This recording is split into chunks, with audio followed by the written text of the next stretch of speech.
Party sues federal government, Independent National Electoral Commission, National Assembly to court over 2019 election. Minister inaugurates Governing Board of Federal Housing Authority and Federal Mortgage Bank. Edwin Clark advocates for a state of emergency on embattled northeast states. House of Representatives Committee on Oil and Gas decry poor funding of the Petroleum Ministry. Welcome to the news on television Nigerian at this hour. I am Eunice Johnson. Now the news in details. The Hope Democratic Party, HDP, has charged the federal government of Nigeria, the Independent National Electoral Commission, National Assembly and the Attorney General of the Federation before an Abuja Federal High Court over the timetable released for 2019 general elections. The party is asking the court to void and set aside the schedule of the elections as announced by INEC. According to it, it is a contravention of Section 76, 116, 132, and 178 of the 1999 Constitution and Section 25 of the Electoral Act 2010.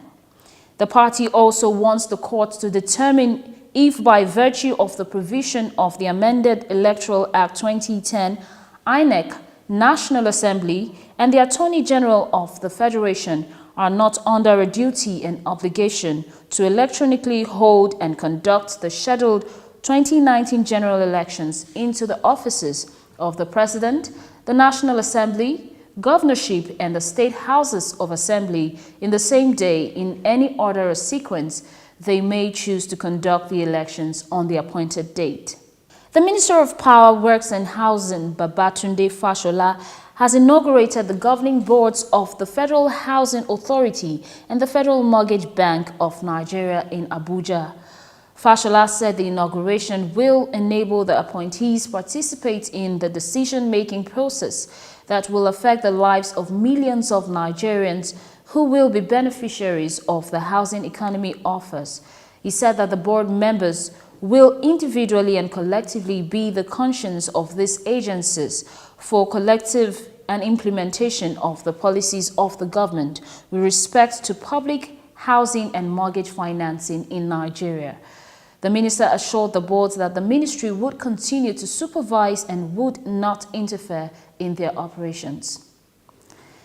Members of the House of Representatives Joint Committee on Petroleum Upstream, Downstream and Gas Resources yesterday decried the poor funding for the Ministry of Petroleum Resources. While reacting to the ministry's 2017 budget of 2 billion naira for capital expenditure, the chairman Petroleum Downstream in the House of Representatives, Joseph Akinlaja, said for a ministry as large as petroleum to be giving 2 billion for capital expenditure calls for serious concern. The Minister of State for Petroleum, Ibe Kachuku, while presenting the ministry's budget for 2018 and defending the 2017 budget, said that the entire ministry's budget for the year 2018 was 74 billion naira, with an increase of 4 billion naira against 70 billion naira for 2017. Out of the 74 billion naira proposed budget for 2018, 64 billion is for personnel cost, 1.9 billion would go to parastatals under the ministry, 7 billion would be for recurrent, and 2 billion for overhead. The ministry expects to conclude the process of privatization in March 2018. After the break, Appeal Court strikes out charge against ex-customs boss.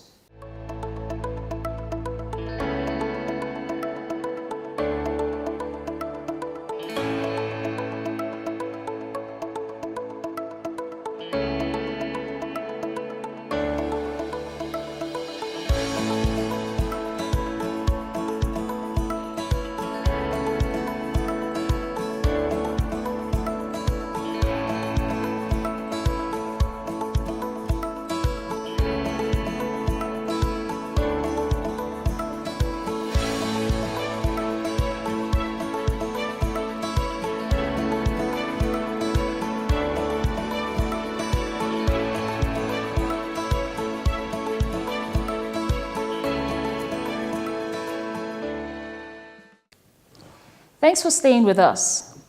The Court of Appeal has barred the chairman of the Code of Conduct Tribunal, Danladi Umar, over the trial of a former Controller General of Nigeria Customs Services, Rashid Owolabi. The court arrived at the decision over the weekend after a three-man panel presided by Justice Tinuade Akomolafe Wilson ruled that having Umar, whom the embattled former customs boss had previously accused of bribery, to feature in the trial could lead to accusations of bias and infringement on the defendant's right to fair hearing. The court consequently struck out a charge of false assets declaration brought against the ex-customs boss by the federal government, stating that the ruling could only be revived when the Code of Conduct Tribunal is reconstituted without the current chairman.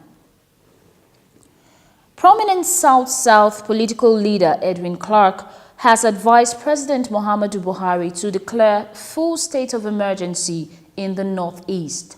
Speaking from his Abuja residence, the leader from the Ijaw ethnic designation called on President Buhari to suspend all democratic institutions in Adamawa, Borno and Yobe states and use his constitutional powers to declare a full-scale state of emergency in the states. He reasoned that declaring a state of emergency would enable the security agencies to finish the fight against Boko Haram terrorists unhindered, arguing that anything short of full declaration of state of emergency would not yield the expected result. And in sports, the Minister of Youth and Sports, Solomon Dalong, has apologized to sport-loving Nigerians over the ministry's inability to host the National Sports Festival since 2012. Speaking in a recent interview, the minister decried the fact that in 6 years, young people were denied the opportunity to showcase their talents. The minister said the importance of the National Sports Festival in promoting sporting activities in the country could not be overemphasized and assured that the sports ministry will be able to host the festival in 2018. Cross River State was given the right to host the games but has not been able to organize the games since the last edition in 2012. The federal government has taken the hosting rights from Cross River State and the ministry is optimistic it will be able to successfully host the games in 2018. Nigeria Football Federation (NFF) second Vice President and Chairman League Management Company (LMC) Shehu Diko has been inducted into the FIFA Football Stakeholders Committee after attending his first meeting of the panel at the home of FIFA in Zurich, Switzerland. FIFA President Gianni Infantino performed the induction alongside the chairman of the committee, Victor Montagliani, who is also the president of CONCACAF and also a FIFA vice president. Infantino presented Diko with the special FIFA pin before the third meeting of the FIFA Football Stakeholders Committee.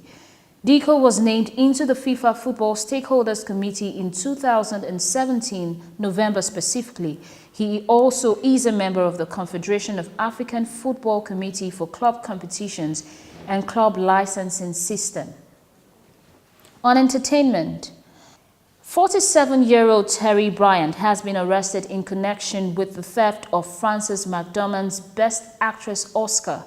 The Academy Award was reportedly stolen at the Governor's Ball party.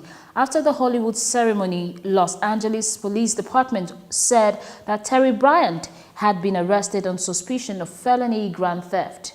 Frances McDormand had received the Best Actress Oscar for her performance as vengeance-seeking mother in the movie 3 Billboards Outside Ebbing, Missouri.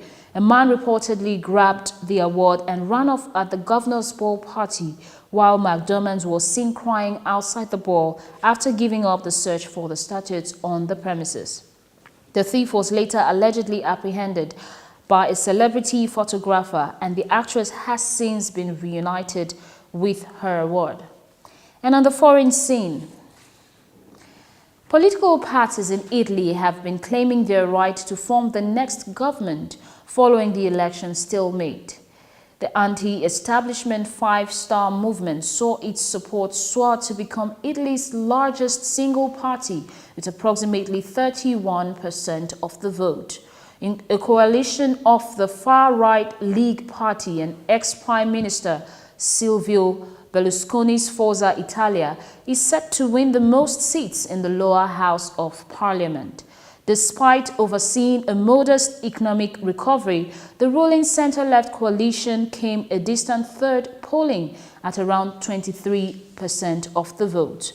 The centre-left was hit by a widespread anger over persistent poverty, high unemployment and an influx of more than 600,000 migrants over the past 4 years. Luigi Di Maio, leader of the Five Star Movement, said his party's strong showing throughout the country means that it should run the next government. Just half an hour earlier, Matteo Salvini, leader of the League, made the same claim on the party of the centre-right coalition, which collectively has more votes than Five Star. It means a political headache for President Sergio Mattarella, who has to choose someone to form a government when neither of the blocs have enough votes to govern alone. And that's the news on Television Nigerian at this hour. I'll leave you with this thought. Life is a puzzle. Look for your code. Thanks for staying tuned. I am Eunice Johnson.